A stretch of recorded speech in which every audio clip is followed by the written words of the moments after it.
Bueno, el siguiente es un ensayo que escribí hace un par de años, se llama Las ciudades del futuro. Y pues básicamente habla de que el futuro no es como siempre nos lo pintan, muy cyberpunk, viviendo en otros planetas, en Marte, la Luna. Hay otros futuros posibles, definitivamente, pero eso depende de ciertos factores. Y al menos el futuro que para mí es el más realista, con base en lo que he podido llegar a conocer, investigar, experimentar, tanto en los aspectos científicos como en los aspectos místicos. Para mí, el futuro más probable es este, y pues doy algunas pistas de lo que puede llegar a pasar, y por ende el cómo podemos llegar a prepararnos. Recordemos que hasta los 80s era muy común representar como esta parte del futuro de cómo serían las cosas. Y de un momento para otro esa sección de los libros de historias se quitó. Y aunque para muchas personas es muy improbable y casi imposible decidir el cómo será el futuro, y para otros es escalofriante, definitivamente siempre tenemos un poquito de capacidad de acción para poder modificar nuestro futuro con nuestro día a día, con nuestras decisiones. Y pues bueno, vamos allá. Las ciudades del futuro. En mi futuro ideal no existen las ciudades. Estas fueron abandonadas por crisis medioambientales y una calidad de vida insufrible, por no decir nefasta, empezando por la escasez de agua potable, nula calidad del aire, terremotos frecuentes y procesos sociales como la gentrificación, por mencionar solo algunos. Y en cambio, la forma de organización ahora es una fusión eco-tecno-humana, en donde máquinas, naturalezas y humanos viven en armonía simbiótica para amortiguar el impacto causado por la elevación de temperaturas por efecto del cambio climático y la polución. Se ha creado algo llamado el Proyecto Tortuga, el cual consiste en la construcción de domos o cúpulas gigantescas capaces de captar agua del medio ambiente, lluvia, rocío y humedad ambiental, filtrarla, limpiarla, concentrarla en canales y hacer que caiga en forma de cascada, creando un hermoso espectáculo y refrescando el medio ambiente, dándole así la oxigenación que ésta necesita para ser potable, para dar vida. El aire se da por medio de macrocultivos de microalgas, selvas y bosques comestibles que se encuentran dentro de estas cúpulas, y además se genera energía eléctrica por medio de motores de agua, hidrógeno, microalgas y celdas solares. Dentro y fuera de estos domos existe una gran biodiversidad de animales, vegetación, bacterias, hongos, minerales e insectos conviviendo y ciclando los nutrientes. El sistema está en equilibrio. Su pH es regular, su humedad se mantiene gracias a la interacción que tiene con el medio ambiente externo. El agua, antes de salir del sistema, es limpiada, es purificada nuevamente para devolverla como en algún momento nos la daba la naturaleza, y sale del sistema siendo liberada en el subsuelo. Alrededor de estas cúpulas existen más bosques, selvas y oasis que fungen como zonas de amortiguamiento, rodeando a estas células tortuga, que son la nueva forma de organización.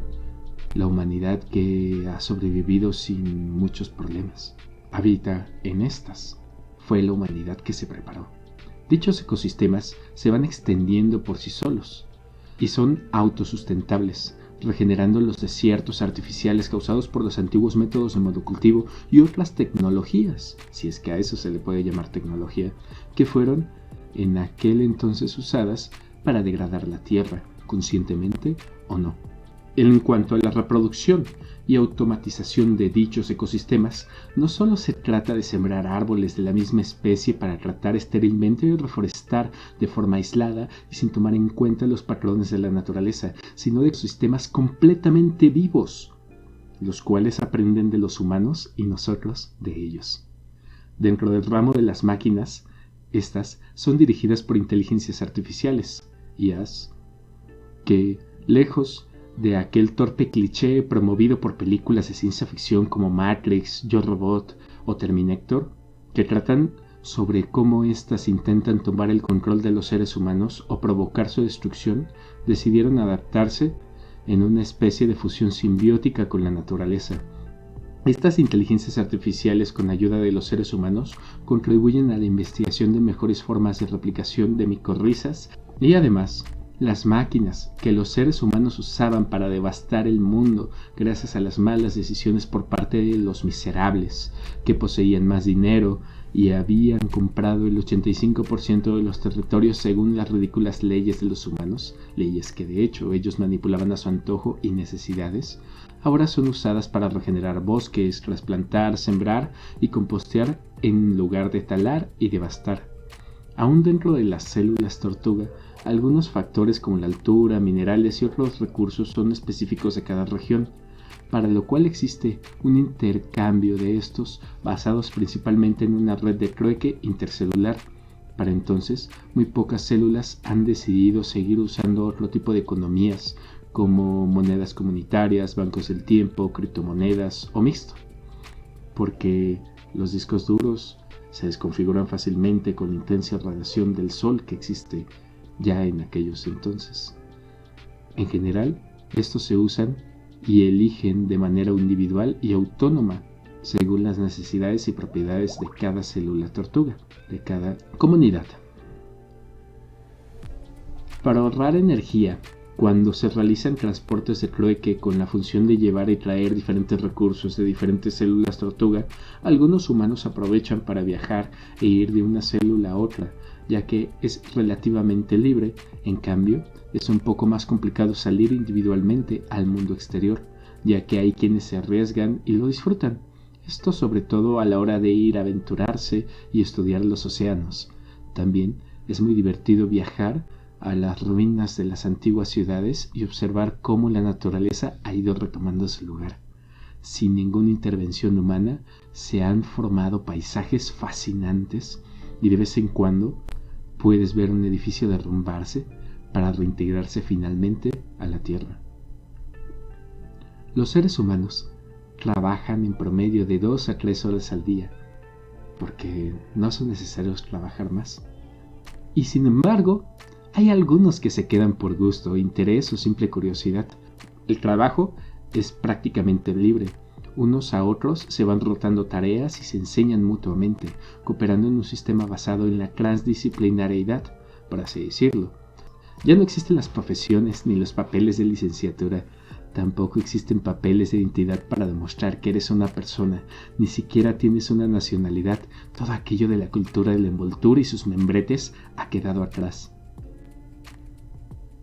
En las escuelas, el sistema está enfocado hacia el autodidactismo, progresivo conforme a los niños van aumentando su madurez y su edad.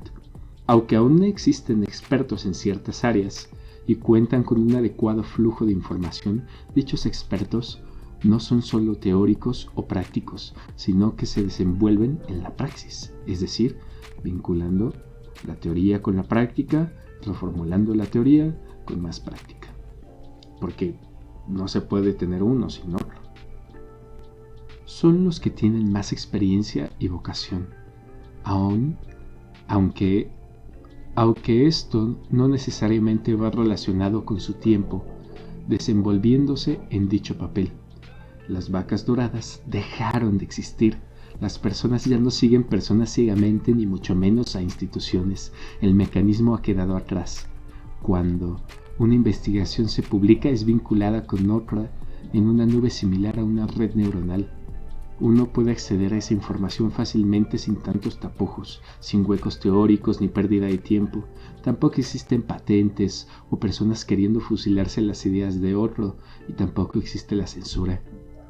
Lo más hermoso es que la ciencia ya no se hace por dinero. Ahora toda es en beneficio de la humanidad, como siempre debió ser.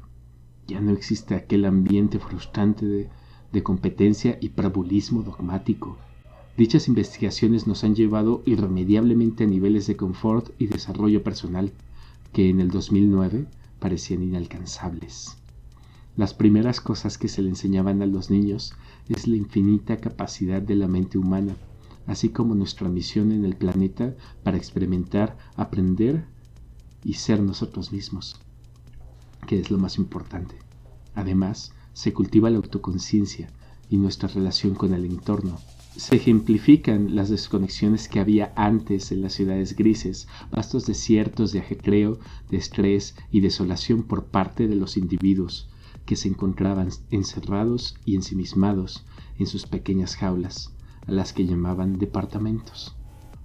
También se habla sobre cómo las personas pagaban por cubrir necesidades básicas como dormir, comer, sexar, beber agua, meditar y evacuar.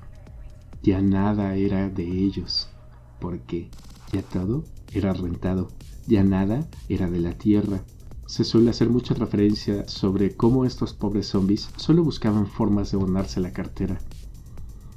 Ya no nos regimos por los 5 reinos de la biología, ya que ahora la base del estudio de la vida son los 9 reinos, que ya antaño planteaban los conocimientos y la mística alquímica de todas las culturas del mundo.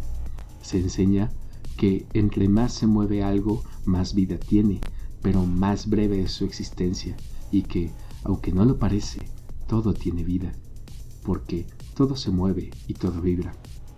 Se les demuestra a los pequeños y se les instruye el cómo pueden interactuar con los diferentes reinos, en donde se considera que no solo las plantas, animales y humanos están vivos, sino que se estudian también sus ciclos, sus procesos y los reinos de vida de la tierra, del agua, del aire, del fuego, así como los reinos mineral, metal y después finalmente entender de lo más tangible a lo más sutil, de lo general a lo particular. Se les comienza a instruir también sobre la vida multidimensional, sobre nuestra relación con ellos y sobre los reinos energéticos que vibran más rápido y sobre aquellos que vibran más lento. La ciencia ya no está desconectada de la mística y tienen que pasar decenas de años para que lleguen a las mismas conclusiones que siempre tuvieron en palabras más humildes y sencillas los pueblos nativos, en su propia ciencia y su propia mística. Ya no se educa para producir ciudadanos súbditos ni para estandarizar. Ahora se educa para desarrollar nuestras propias capacidades e intereses a nuestros diferentes ritmos y procesos. Porque ya no se nos educa para huir de las diferencias, sino para reconocerlas y aprender de ellas. Nos educamos para la vida y para la libertad, para vivir en verdadera libertad.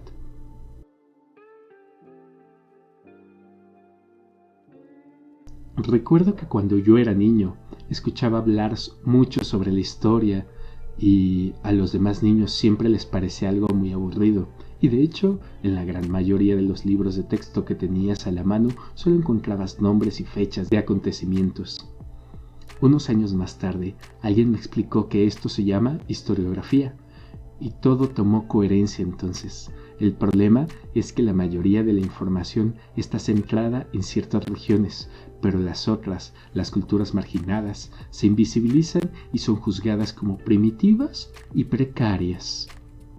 En mi mundo ideal, en el futuro, las bases de información para registrar y narrar la historia se hacen por medio de líneas del tiempo, en donde las personas, con ayuda de las IAs, pueden almacenar y acceder a todo tipo de documentos, videos, entrevistas, fotografías, audios, videojuegos, libros, textos informativos, etc. Estas inteligencias artificiales, además de organizar la información de forma transparente e intuitiva, pueden realizar al gusto del usuario una síntesis y almacenarla en un formato específico, ya sea en un video, texto o una cápsula de audio, según se le vaya pidiendo. Las IAs pueden realizar una reconstrucción de los paisajes y contextos de los entornos del pasado según se vaya necesitando.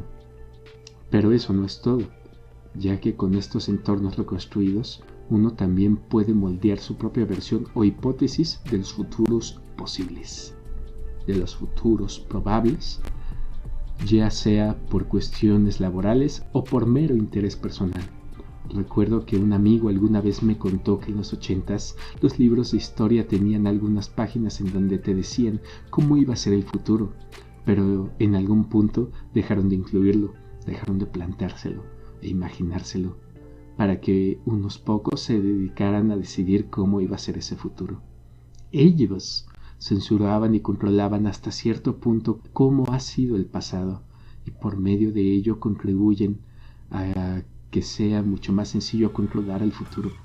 Estas son las mismas personas que necesitaban generar escasez para engendrar de forma egoísta su propia abundancia. A estos parásitos les encantaba que la gente hiciera pésimos proyectos para que a ellos les paguen más, y no les importa cuántos volcanes, cerros, ríos, lagos, bosques, humedales, glaciares y mares se llevaban entre sus sucias patas, sin ofender a los que tienen patas. Hagamos historia, siempre tengamos presente que nos gusta y que no nos gusta de nuestro mundo y la sociedad actual, para así poder retomar el control de nuestras vidas, nuestras metas y sueños, tanto personales como colectivos.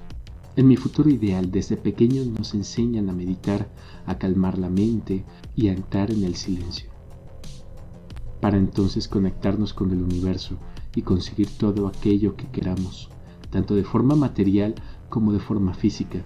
Se nos enseña a hacer conexión con el cielo y la tierra para así lograr regular nuestra energía, y con ello nos llenemos de vitalidad a lo largo del día. Nos curemos de los males, nos resguardemos y nos defendamos mutuamente. Se nos enseñan artes marciales y acondicionamiento físico, ya que en este futuro hipotético ya no existen las personas sedentarias, y las pocas que llegan a aparecer no sobreviven.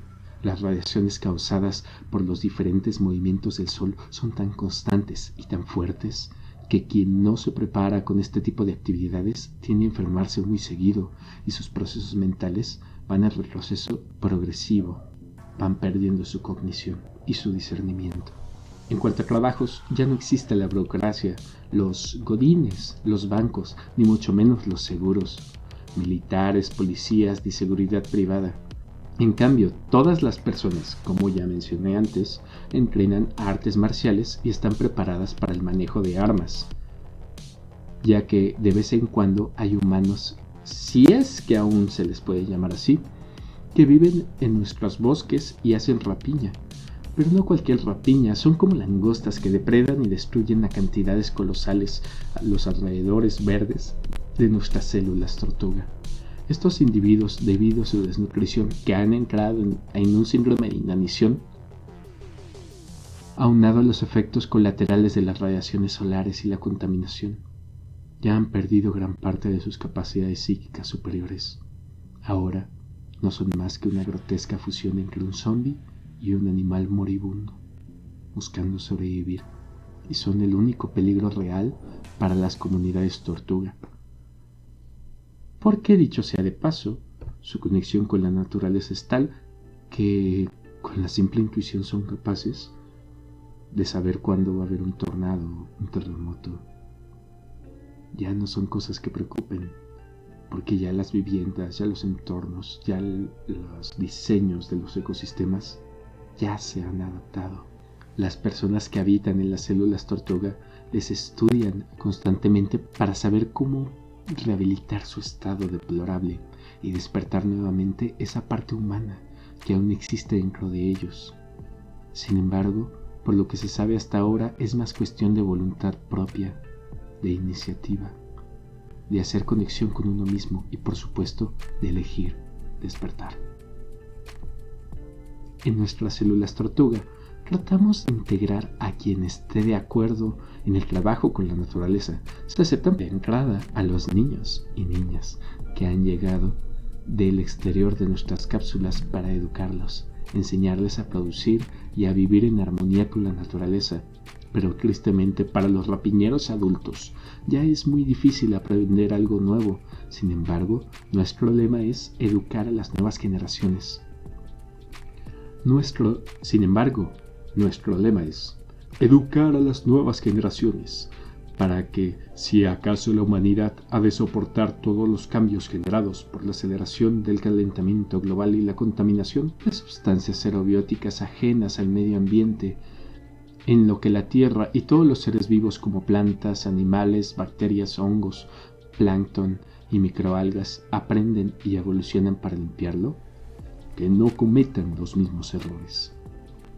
Educar a las nuevas generaciones para que si acaso la humanidad ha de soportar todos los cambios generados por la aceleración del calentamiento global y la contaminación, que no se cometan los mismos errores que nosotros cometimos en el pasado. Deseamos que tengan las herramientas y el conocimiento y los medios, no solo para sobrevivir, sino para desarrollarse óptimamente y entender la naturaleza y sus ciclos, entender cómo funcionan sus propios cuerpos, sus mentes y sus espíritus, para lograr vivir en armonía, horizontalidad y distribución equitativa de los recursos. En pocas palabras, regresarle a la tierra lo que egoístamente tomamos de ella. ¿Y tú, estimado escucha, qué estás haciendo para construir un mundo mejor? Conócete a ti mismo, sigue tus sueños y expande aquello que eres y compártelo con tus semejantes. Yo soy Suman Fallen y ya nos veremos en futuros contenidos. Hasta la próxima.